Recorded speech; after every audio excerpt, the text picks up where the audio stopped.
Hi boys and girls, it's Mrs. Kornberg, and happy Friday. We made it to Friday with online learning.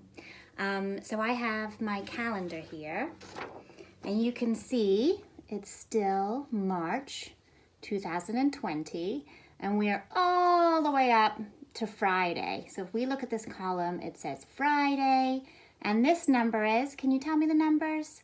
27, a 2 and a 7. So if you have a calendar in front of you, you can go ahead and trace the numbers that Mom and Dad have dotted out for you. Or you can just do it on a regular piece of paper too, that's fine. And today I'd like to do something a bit different, and we're actually going to say the numbers. Now, I know that when we get past 10, they start to get a little bit more difficult for a lot of you, and that's fine. You can just count up with me all the way up to 27. So let me use my pencil and I'll point to the numbers. Are you ready? 1, 2, 3, 4, 5, 6, 7, 8, 8, 9, 10, 11, 12, 13, 14, 15, 16, 17, 18, 19, 20, 21, 22, 23, 24, 25, 26, 27. Very good job. Okay, so the next thing I'd love for you to do is sign in your first and last name. And here's my list I've been working on. And today I'm all the way up to Jane Athey. So I'm going to write her name. I want you to write your name. And you can pause the video if you want to while you work on that.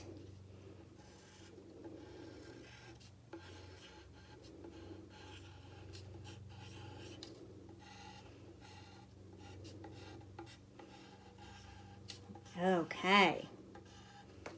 So I have signed in as Jane Athey for today, and I'm ready to read you a story.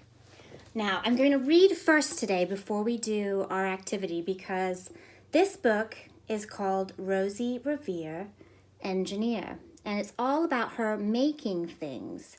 And we're going to do a type of engineering today, and that's going to be using blocks to build towers while we count out numbers up to 10. So I will show you that afterwards, but let's start with our story. It's called Rosie, Revere, Engineer.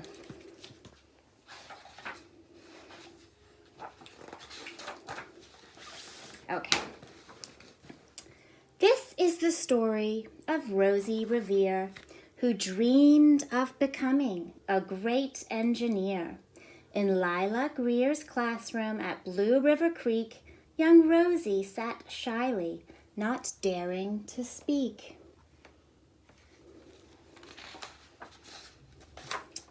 But when no one saw her, she peeked in the trash for treasures to add to her engineer's stash.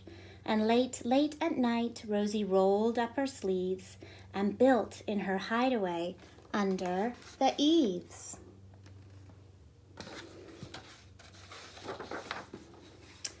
Alone in her attic, the moon high above, dear Rosie made gadgets and gizmos she loved.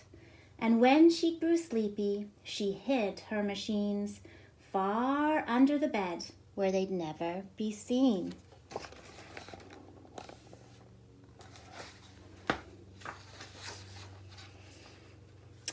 When Rosie was young, she had not been so shy. She worked with her hair swooping over one eye and made fine inventions for uncles and aunts, a hot dog dispenser, and helium pants. Oh my goodness, look at that man's pants. That's pretty silly. The uncle she loved most was zookeeper Fred. She made him a hat to keep snakes off his head, and parts of a fan and some cheddar cheese spray, which everyone knows keeps the pythons away.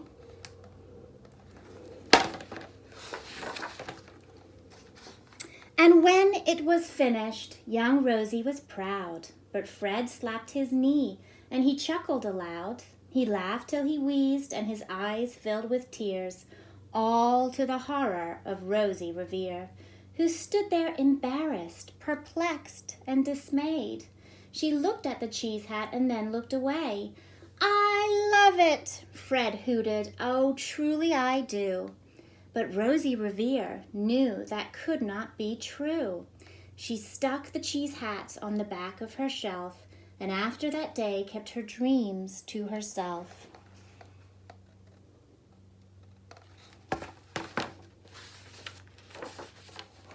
And that's how it went until one autumn day, her oldest relation showed up for a stay.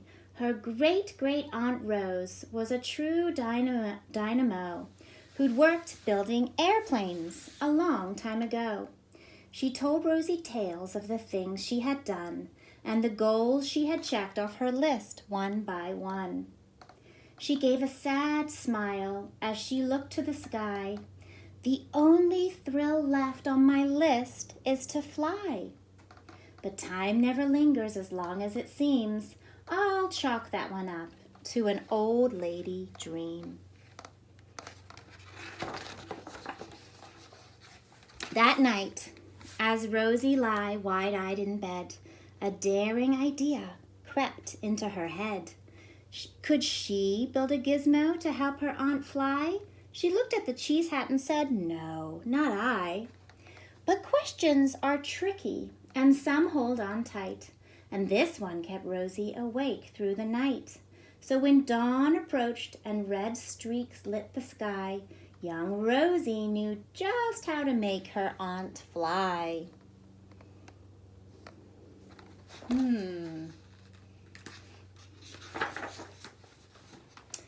She worked and she worked till the day was half gone, then hauled her cheese copter out onto the lawn to give her invention a test just to see the ridiculous flop it might turn out to be.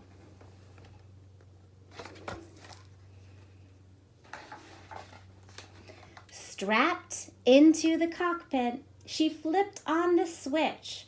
The Hello Cheese copter sputtered and twitched. It floated a moment and whirled round and round, then froze for a heartbeat and crashed to the ground. Then Rosie heard laughter and turned round to see the old woman laughing and slapping her knee. She laughed till she wheezed and her eyes filled with tears, all to the horror of Rosie Revere, who thought, "Oh no, never, not ever again will I try to build something to sputter or spin, or build with a lever, a switch, or a gear, and never will I be a great engineer."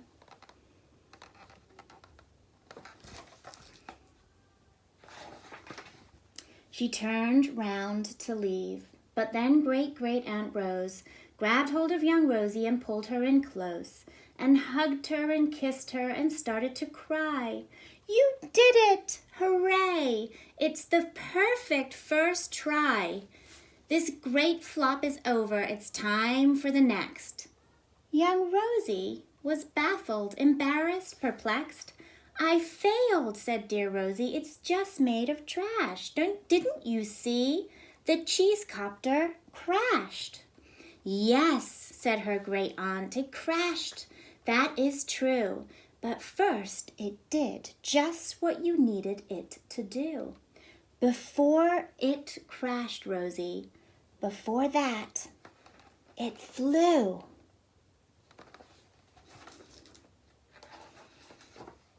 "Your brilliant first flop was a raging success. Come on, let's get busy and on to the next."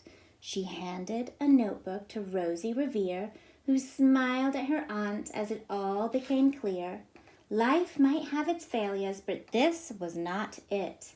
The only true failure can come if you quit.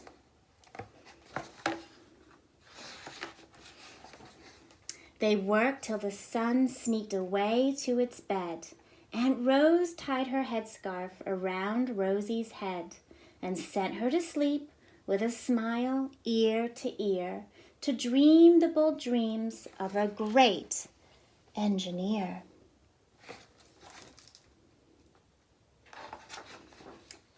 Oh, did I skip a page? No. At Blue River Creek, all the kids in grade 2 build gizmos and gadgets and doohickeys too. With each perfect failure, they stand and cheer, but none quite as proudly as Rosie Revere.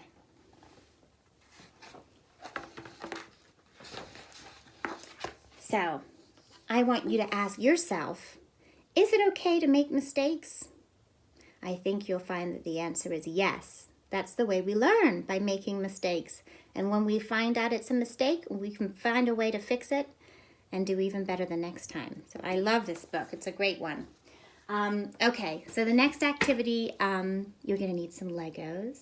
And either have Mom and Dad print out the sheet I've sent them, or you can just draw it on a piece of paper. I'm going to show you what it looks like next.